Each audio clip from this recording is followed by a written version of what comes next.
Good morning student, स्वागत है आपका आज के लेक्चर में।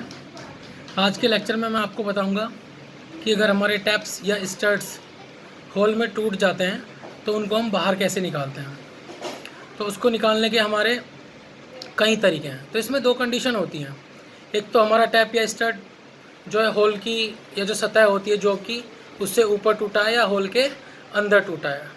अगर होल के ऊपर सतह से टूटा है तो हम उसको जो हमारे प्लायर्स हैं उससे रोटेट करके निकाल सकते हैं, या जो हमारा प्रिक पंच है और हैमर की सहायता से उसको एंटी क्लॉकवाइज स्ट्राइक करके या रोटेट करके हम उनको निकाल सकते हैं। लेकिन अगर वो होल के अंदर टूट गया है तो उसका सबसे पहला तरीका तो ये है कि हमारा एक्सट्रैक्टर आते हैं। एक्सट्रैक्टर में क्या होती हैं, फिंगर्स होती हैं।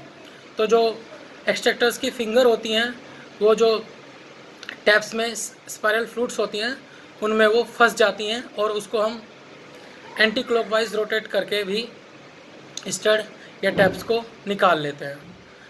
दूसरा तरीका है उसको हम एनीलिंग करते हैं और फिर ड्रिल करते हैं। तो इसमें हम क्या करते हैं, या तो फ्लेम के द्वारा या किसी अन्य तरीके से हम जो टूटा हुआ टैप्स है उसको गर्म करते हैं और फिर उसमें ड्रिल करते उसको आसानी से हम पूरा का पूरा बाहर निकाल सकते हैं। और दूसरा एक और तरीका है बाय वेल्डिंग। बाय वेल्डिंग में हम क्या करते हैं कि इलेक्ट्रोड को उससे टच कराते हैं। तो जो इलेक्ट्रोड होता है वो स्टड के साथ या जो हमारा टैप्स होता है उस पर चिपक जाता है और उसको हम घुमा के आसानी से निकाल सकते हैं।